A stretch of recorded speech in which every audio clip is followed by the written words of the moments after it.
If you want to book paid portrait and wedding photography leads, but you just don't quite have the money to spend on those expensive marketing tactics, then this is definitely the video series for you.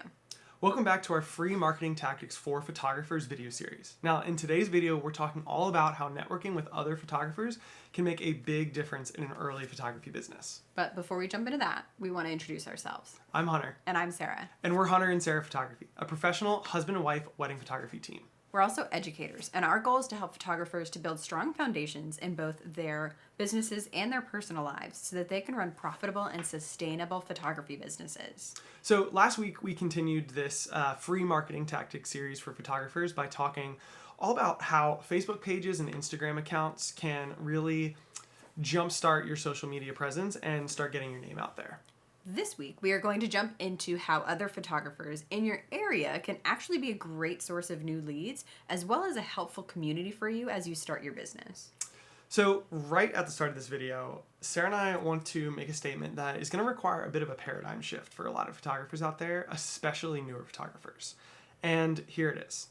Other photographers are not your enemies, right? And honestly, we believe that not only are they not your enemies, but they can actually be some of your greatest sources of companionship and friendship, as well as of leads and paid jobs. You just need to know kind of who to look for and how to reach out to them. Yeah, and we know that it can be a little difficult to adopt this mindset at first. We remember back in the early days of our business when, we would be going out to dinner on a Saturday night and we would see a wedding happening. We would see that other photographer and we would get this pang of jealousy. Like, man, what do they have that we don't? Why are they working right now and we're not? And of course, in retrospect, and now that we're a little bit more emotionally mature, it's really easy to look back and be like, that was a ridiculous thing to think, right? We live in a mid-sized small town, like not a big town not a big city by any means, and there's still probably 100 weddings every weekend here, right? So we can't shoot thousands of weddings a year. Why should we be upset as other people find success? Yeah, so it took us a while to realize that we don't have to look at wedding photography as a zero-sum game, where every time someone wins, someone has to lose. Sure, each wedding, can only have one single photographer, but the most recent statistics that we've seen showed us that there's something like 25 weddings in the U.S. for every wedding photographer. And you better believe that for every photographer who's out there grinding, trying to book 40 weddings in a year, there are just as many photographers who are equally content to just book 5 or 10 this year, right? So the point of what we're saying here is that really there's plenty of weddings, there's plenty of business to go around. And that doesn't not to begin even getting into portrait sessions. Yeah, and when photographers start to see each other as members of a community rather than just competition, everyone's just better off for it. So let's dive into, the 3 kinds of photographers who you should be reaching out to in order to build your network and start getting more leads. So the first group of photographers who you should begin networking with are really those who are further along in their business than you, right? So these are people who you might think about as potential mentors in your photography journey. Yeah, there are a few reasons that connecting with these kinds of photographers can be huge for your business. For starters, you can learn from them. Early in our career, we apprenticed under Eric Kelly, a world-renowned luxury wedding photographer who was named one of the best wedding photographers in the world by Harper's Bazaar, who also happened to live in our neighborhood, and we had a mutual friend who offered to connect us. So during the 2 years where we were working in his studio every week and assisting him on wedding days, all for free, by the way, we just learned so much about the luxury wedding world that we just couldn't have learned any other way. And we also learned about how he runs things on the back end and how he manages kind of that high volume of weddings, and also just how he does all these things while still being, a spouse and a parent. And that time, honestly, in that studio and with him on wedding days, learning from him was incredibly valuable to us and to our business. Yeah, and the thing is, you don't know what you don't know. And the best way to fast track your own success is to learn from others who are ahead of you rather than doing all of that trial and error yourself. Plus, if you're able to assist photographers who charge more than you do, whether it's on a wedding day or on a portrait session, you're likely going to be able to build your own portfolio with higher end content than what you are currently shooting for your own jobs, which can just take your portfolio to the next level. And Sarah alluded to this just now, but this strategy isn't just for wedding photographers, right? If you are a portrait photographer and you want to be the best family photographer you can be, then finding out who the highest end family photographer is in your local market, and then, assisting them for free or working for them in their studio, like anything you can do to build a relationship with them, you're going to learn, even if it means, carrying their bags a few nights a week at their sessions for free or whatever it may be. Yeah, but back to the original purpose of this video, which is marketing tactics. I think that whole thing was just one big tangent, but that's fine. That's fine. We had a good time. The reason networking with higher end photographers isn't just a learning opportunity, but is also a marketing tactic, is because no matter how much a photographer charges, they are going to get inquiries from potential clients whose budget is way below what they charge. So right now, Sarah and I's wedding photography coverage starts at around $8,000 for full day coverage with the two of us. And even though that number is clearly listed openly on our website directly above our contact form, we still get inquiries every single week from couples whose wedding photography budget is $2,000 or less. And there's absolutely nothing wrong with couples that is their budget. We just obviously are not going to be the right photographers for them. Yeah, and when that happens, we'll of course politely let them know that we are unfortunately outside of their budget, and then we can either say goodbye, or we can recommend another photographer who is in their price range. And obviously we can't do that if we don't know any. So there was a period a few years ago when we were in the $4,000 to $5,000 range for our full day wedding coverage. And I remember so distinctly during that period of time, it felt like at least every single week, sometimes it felt like daily, we were getting leads from couples whose wedding budget was around $3,000. And we had no one to recommend those couples to, because we just didn't know anyone in that price range at the time. Yeah, if a $3,000 wedding photographer had just reached out to us during that season, we might have sent them 20 or 30 or even 40 qualified wedding leads during that season. And you just never know which higher end portrait or wedding photographers in your market have that same issue.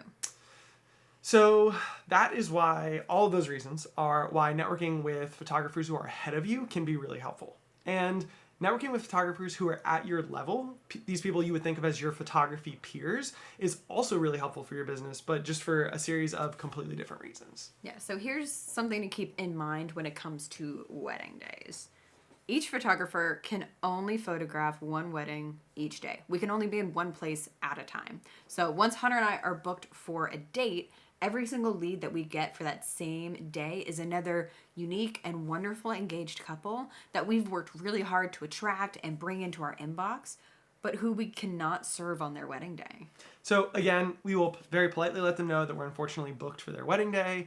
And again, we can either say goodbye or we can recommend someone to them who has a similar photographic style that we have. So when you look at it this way, finding other photographers who are in your price range and have a similar style and then connecting with those photographers and agreeing to share leads back and forth is actually a really powerful and really easy and really cheap way to potentially bring in tons of lead to your inbox and do something with all the leads you're getting that you can't book anyway. Yeah, and if you're a portrait photographer, the same principle works, but instead you're looking for photographers in your price range who have specialized in certain kinds of sessions. For example, if you reach out to a photographer who only does newborn photography, you'd want to reach out to them and see if they'd be willing to send you leads when someone inquires with them for a family session or a senior session, since they don't do that kind of photography.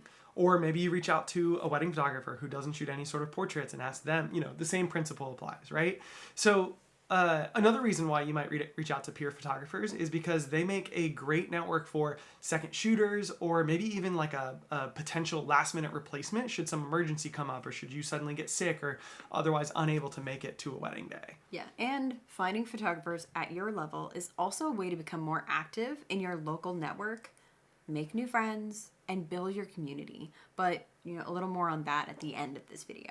So the last kind of photographer who you may want to network with are actually newer photographers who aren't quite as far along in their photography journey as you are. Yeah, so while these less expensive photographers probably won't be sending you any leads, it doesn't cost you anything to send them the leads that you get when you are over budget for someone who inquires with you, and doing that will just build goodwill for you in the community. Yeah, I mean, after all, people have helped you get to where you are, so we kind of look at that as more or less just giving back, passing it forward, however you want to call it. But these newer photographers can also be a great source of either maybe potential second or third shooters, or assistants, or just if you ever need help in a pinch with something, it can be nice to know some people who are eager to learn from you as well. Yeah, but let's circle back to something I mentioned a little bit earlier in this video: community. Being a wedding photographer and running a business of one can be challenging for a whole lot of reasons, but one of them is the lack of community. And that goes double if you're fresh out of school or a workplace where you're used to interacting with people every day, and it goes quadruple if you live alone without a partner, a family, or even roommates. Now, Sarah and I obviously are lucky enough to work together every time we go out and shoot a wedding, but also every day as we kind of run our business day in and day out from our home office. We're lucky enough to have each other. But we know from friends, from apprentices, from our paid coaching students, we know that being a solopreneur can be a real challenge to your mental and emotional health, especially, like Sarah said, if you don't have a partner, you live alone. And because we work jobs as photographers, especially as wedding photographers, that are very focused on nights and weekends when our clients are available, that means that having friendships with, a lot of our friends from college or high school who work 9 to 5 jobs is also really challenging, because we're basically only shooting in the times that they are off, and they are only working during our off times, more or less. Yeah, that's why it can be so helpful to actually have other friends who are also photographers. If you're a full-time photographer not working a second job or taking care of children full-time, in all likelihood you are most flexible during the day when your clients are also at work, and most busy on nights and weekends. So it can be really, really helpful to have friends who are also in the same boat. And even if your photographer friends don't have the exact same schedule as you, it can just be really nice to have people who get it, people who understand what it's like to be a photographer, who you can tell funny stories with, or joke with them, or commiserate with them about this crazy thing that so-and-so did at your wedding this weekend.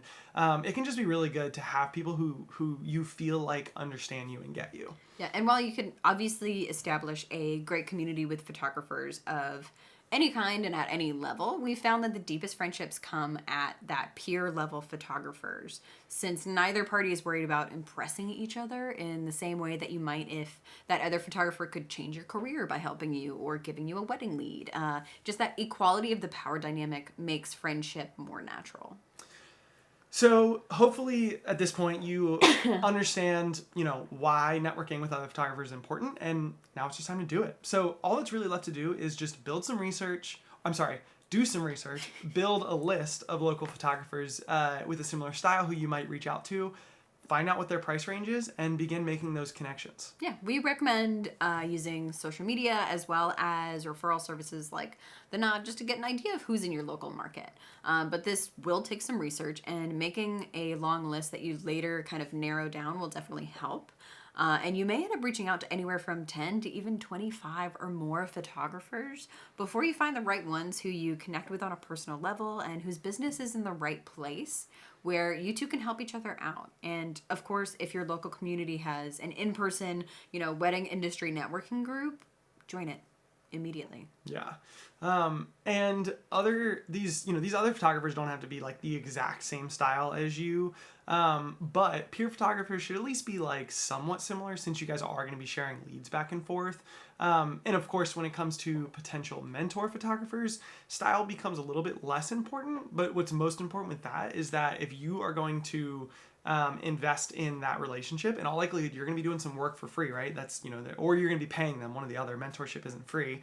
You want to make sure that you're doing it to learn from someone who really has value that they can add to your business. So another way to say that is, if you want to be a high-end luxury wedding photographer, don't spend all your time and energy and invest your, mental and emotional capacity assisting a high-end newborn photographer. Yes, you will still be able to learn from that person, but you really want to learn from someone who can help you achieve the success that you want, more or less by following in their footsteps. Yeah.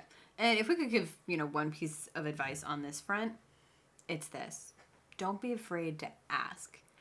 It certainly doesn't hurt, and the worst thing they can say is no. But the best thing that they can say is yes. And just one relationship like this could change your entire business forever. But guys, that is all we have for today. Yeah, we'll have a new post for you next week, but in the meantime, start building that network of local photographers. And if you haven't already, as always, we would really encourage you to join our Facebook community called Mastering the Wedding Photography Biz with Hunter and Sarah. We are in there almost every single day, starting conversations, answering questions, posting new content, and also sharing important announcements like we have some coming up later this month. Make sure you like this video and subscribe to our channel so you'll be the first to know when we publish new content each week. And of course, if you have questions, anything you want to add, whatever, feel free to comment below. Thanks, guys. We'll see you next week.